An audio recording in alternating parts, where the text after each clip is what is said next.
What happens when the world's most feared tyrant trades everything?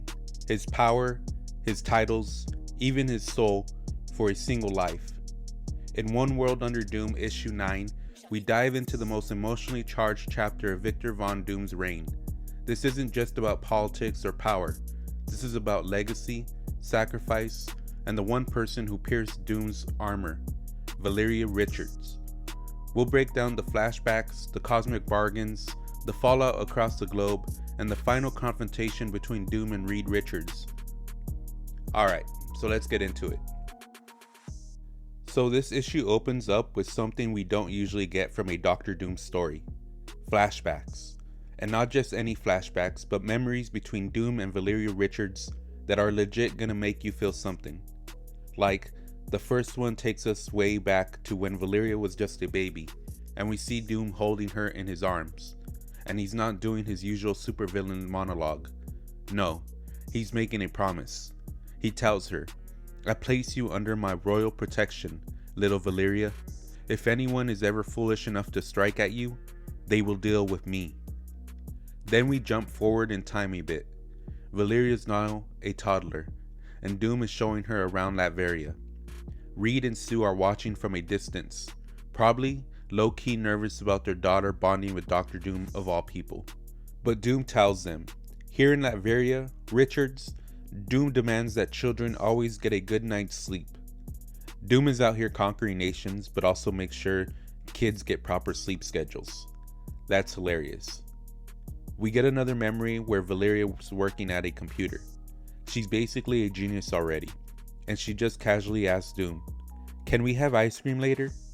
And Doom, being Doom, tells her, "Doom will consider your request." That dynamic between them is evolving from godfather to mentor to something deeper. Fast forward again, and we see Valeria visiting Doom to talk about her dad, Reed. The conversation is quiet and reflective, and then Doom kneels before her, which is crazy because Doom doesn't kneel for anyone, and he tells her, with mad emotion in his voice, "You must promise me, child. You must stay free from harm." And Valeria, trusting him completely, says, "I promise, Uncle Doom." Now here's where it gets real. Doom starts narrating, and he says, "This is a love story."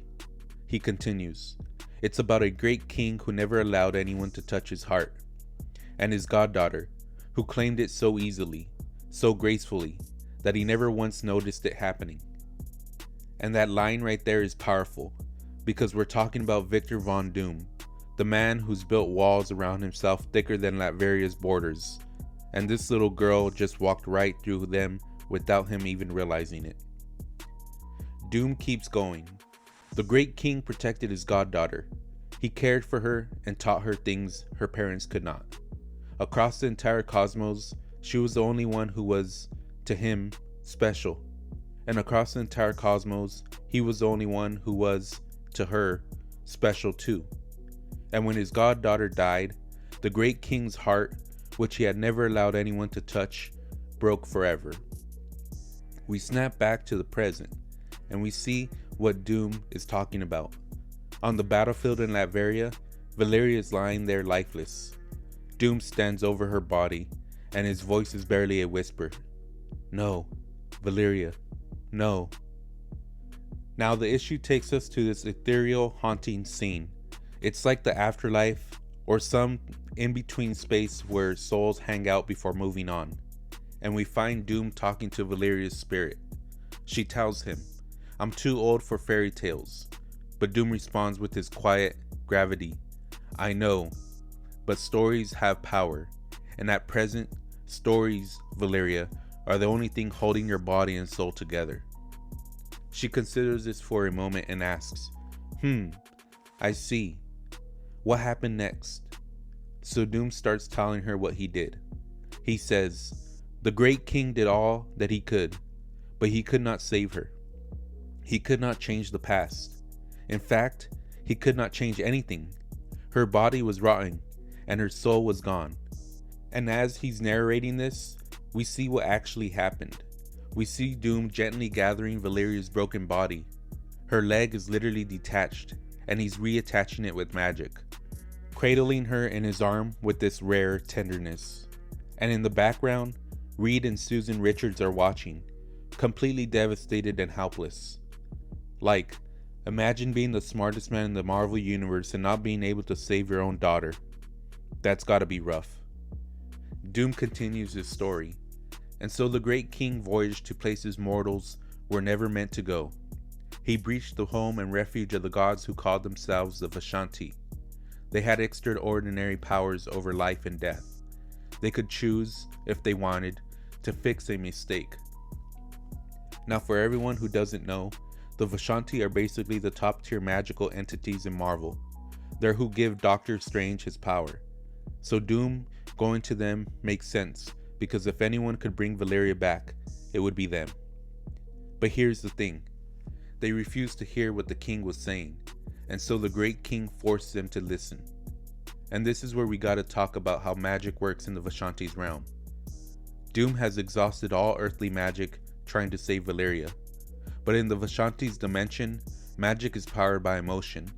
And Doom, he's got an infinite supply of that right now. We see him standing before these cosmic gods, and he's screaming at them, "You will heed the words of Doom." But the Vishanti stay unmoved. They're gods, after all. They don't really care about one human's life, even if it's Valeria Richards. So Doom tells us, but still they would not listen, nor heed, nor obey. So the great king sought better gods, stronger gods. His journey takes him through the cosmos, through voids and rooms white hot with divine fire, until he reaches the most powerful entity in the Marvel Universe, the Living Tribunal. For those who don't know, the Living Tribunal is basically the judge of the entire multiverse. This entity is so powerful that it makes Galactus look like a kid playing in a sandbox. The Tribunal can wipe out entire universes with less than a thought, so the fact that Doom even approaches it shows how desperate he is. The Living Tribunal booms at him. Who dares disturb us? Who dares disturb the Living Tribunal?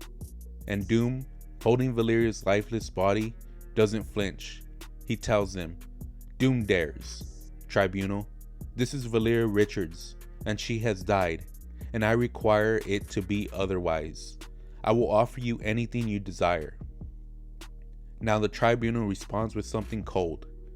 Bargains carry terrible costs, but one cannot bargain without anything to offer, and you, Doom, have nothing. But Doom ain't backing down. He tells them, "No, if one seeks justice, Tribunal, then one always has something to offer, a more just universe." The Tribunal considers this and says, "Perhaps, Victor, but you do not seek justice. You seek the assuagement of guilt and not to suffer." And here's where Doom does something he's never done before. He gets completely honest. He tells the Tribunal, "Yes, I desire those things, as all who live do. But today, I seek more. On this occasion, Tribunal, Doom will hide nothing from you. Just this once, Doom demands to be fully seen." And that's hella vulnerable coming from Dr. Doom. This is a man who spent his entire life hiding behind his mask, both literally and figuratively. And now he's standing before the most powerful judge in existence saying, "Look at me. See everything I am." Doom continues narrating to Valeria, and so the Tribunal, who would destroy the great king with less than a thought, looked into his soul. And what did they find? Exactly what you'd expect at first. Rage, guilt, regret, ambition that had conquered worlds. All the stuff that makes Doom, Doom.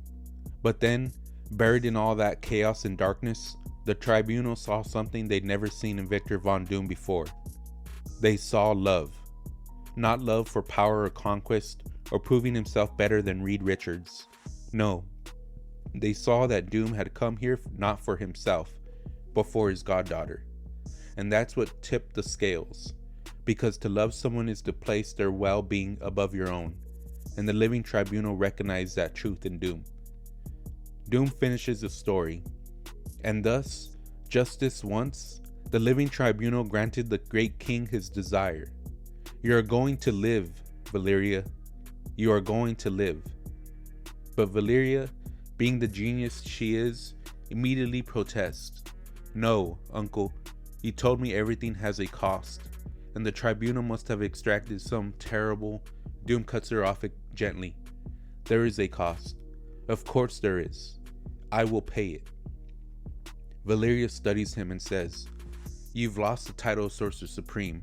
I can see that. But there's gotta be more. Please, Uncle Doom, tell me what this cost. And Doom's response is resolute. Your soul will go back where it belongs, and your body will be restored. What it costs is irrelevant.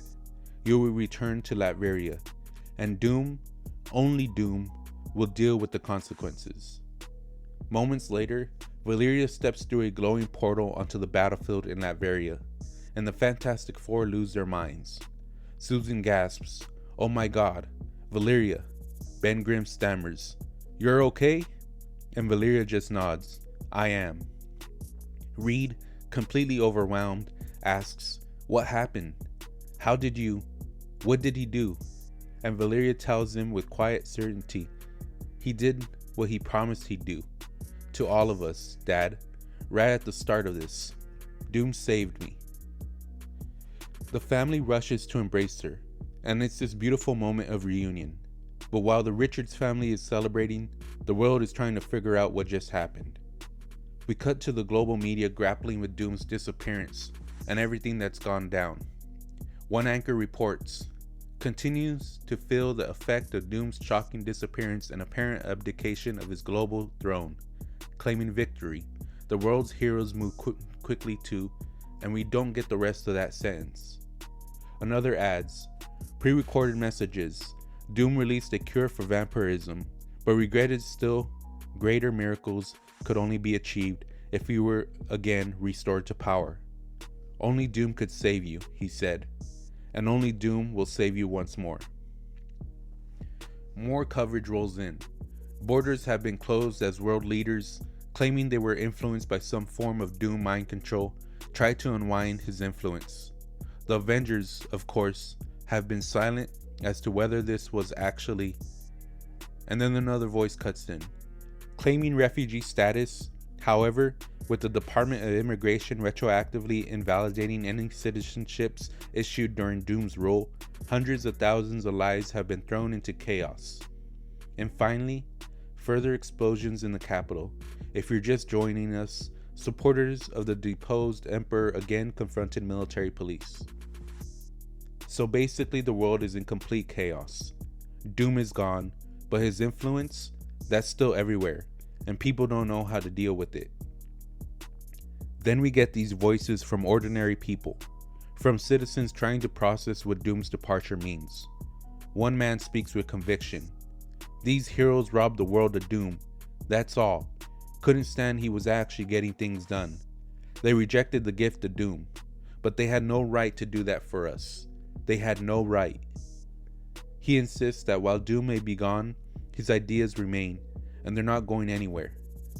This dude is low-key a Doom supporter through and through. But not everyone feels that way.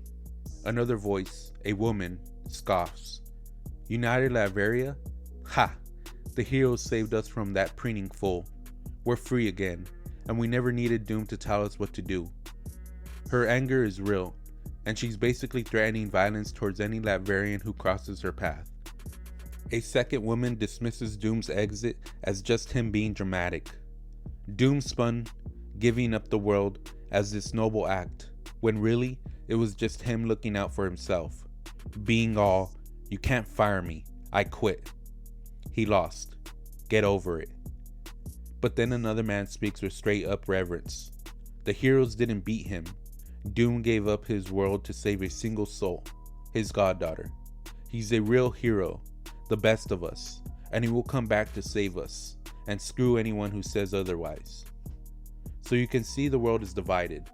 Some people see Doom as a tyrant who got what he deserved. Others see him as a savior who sacrificed everything for love. And that's the kind of genius of this story. There's no easy answer. The narrative shifts to Reed Richards' lab, and suddenly, Doom just materializes from thin air, cloaked in magic. Reed doesn't even turn around. He already knows who it is. He says, "Freedom is returning to the world, you know. Old democracies are being restored."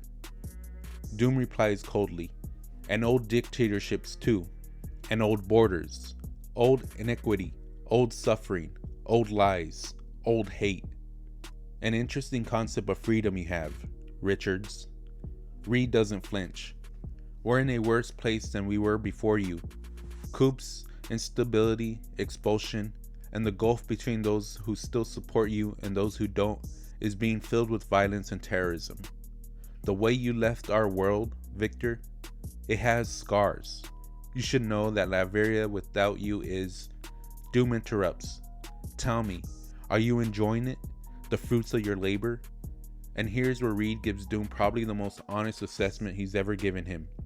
He says, "There was perhaps never another man more gifted and better suited to be a great and benevolent leader, if he chose to be, than Victor Von Doom. But instead of helping people, you helped yourself. You made fascism appealing, even attractive.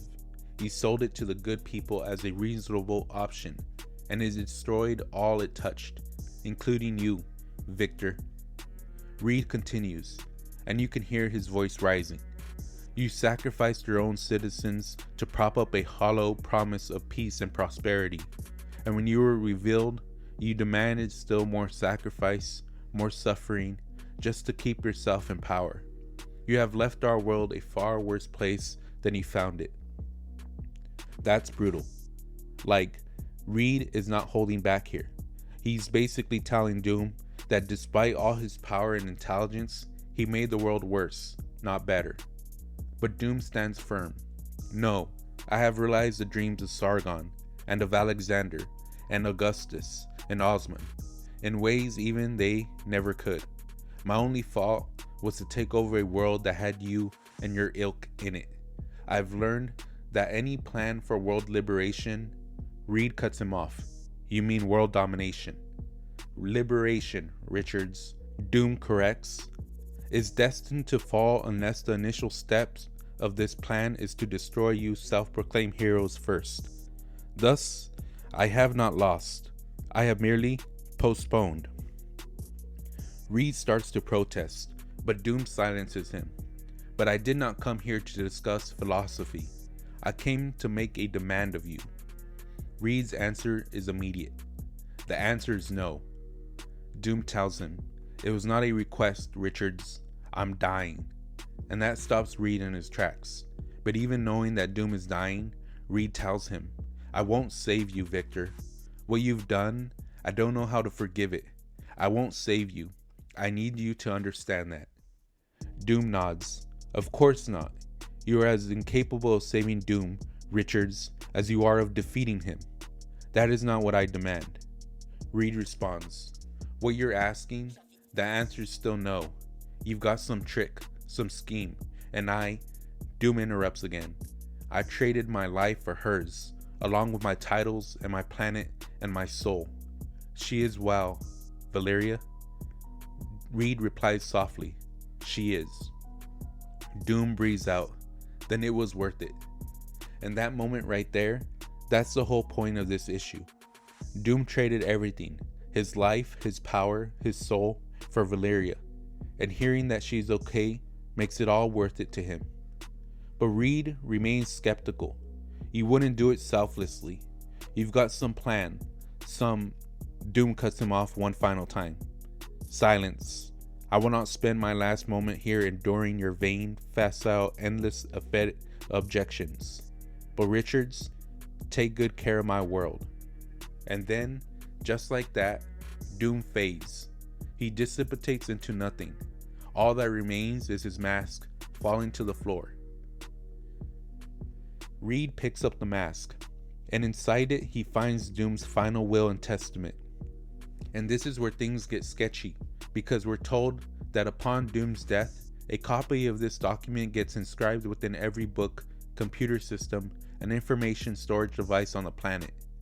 Like, Doom literally made sure his final will would be everywhere. The document reads, Upon my death, a copy of this document shall be inscribed within every book, computer system, and information storage device on the planet. I, Victor Von Doom, being of sound mind and body, hereby appoint Reed Richards, son of Nathaniel and Evelyn Richards, to be executor and trustee of this, the final will and testament of Victor Von Doom. I hereby revoke all former wills and codicils made by me, and hereby declare and demand that all that I possess, own, or rule, including my nation of Latveria, shall be bequeathed to whomever first manages to. And here's where it gets wild. The final line is unreadable to us as readers. We can't see what Doom's actual condition is for inheriting everything he owns. But Reed can read it, and after he does, he just curses. And that's where this issue ends. Now let's talk about what this all means, because this issue is legit one of the deepest character studies we've gotten on Dr. Doom in years. We're so used to seeing Doom as this megalomaniac tyrant who wants to conquer the world and prove he's better than Reed Richards. But this issue strips all that away and shows us that underneath all that armor and ego, Victor Von Doom is capable of genuine love and selfless sacrifice. The whole structure of this story is brilliant. You've got this powerful figure who's built an empire, but at the end of the day, family is what matters most. And Doom trading literally everything, his power as Sorcerer Supreme, his world domination, his planet, and his own life, just to save Valeria, that's the ultimate sacrifice. The aftermath is also really well done. The world doesn't know how to process Doom's sacrifice. Some people see him as a hero who gave up everything for love. Others see him as a tyrant who got what he deserved. And both perspectives are kind of valid, which makes this story so much richer than your typical black and white superhero tale. Reed's speech to Doom about making fascism attractive is particularly cutting because it acknowledges something real. Doom was gifted enough to actually be a benevolent leader, but he chose ego and control instead. And even though Doom saves Valeria in the most heroic way possible, that doesn't erase the damage he caused to the world. But here's what I keep coming back to. Doom's final words to Reed are, "Take good care of my world," not "my empire" or "my kingdom." He says, "my world." And that's low-key showing that despite everything, Doom genuinely believed he was doing what was best for Earth. He's not asking Reed to preserve his legacy or maintain his systems. He's asking Reed to care for the people Doom cared about, even if Reed doesn't agree with how Doom went about it. And then there's that will. Doom appointing Reed as executor is genuine level trolling, even in death, because now Reed has to deal with the mess Doom left behind. And whatever that final condition is for inheriting Doom's stuff, it's gotta be something wild if it makes Reed curse after reading it. This issue also does a great job weaving in the theme of stories having power. Doom literally uses storytelling to keep Valeria's soul tethered to her body. And in a meta way, this whole issue is about the power of Doom's story. How his narrative of being the great king who sacrificed everything for love will outlive and shape how people remember him. The art in this issue deserves major props too.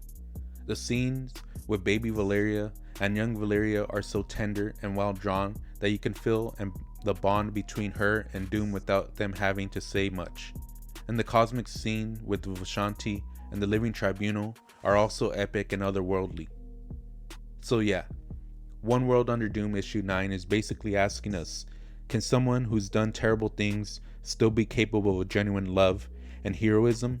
And the answer this issue gives is complicated. Doom saved Valeria in the most selfless act possible, but that doesn't undo the damage she caused. Both things can be true at the same time. And honestly, that's what makes this such a compelling story, because in real life, people aren't just heroes or villains, they're complicated.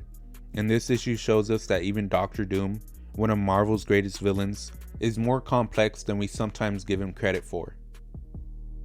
Alright, that'll do it for this video. If you guys enjoyed the video, be sure to drop a like and let me know what you think about Doom's sacrifice. Do you think he redeemed himself by saving Valeria? Or does his past make redemption impossible? And what do you think that final condition in his will is going to be. Because knowing doom, it's going to be something that's going to cause major problems down the line. Also, who do you think will take up the mantle of Sorcerer Supreme next? And did you like what Ryan North did with this story arc? Let me know in the comments. Thank you everyone for watching. Peace.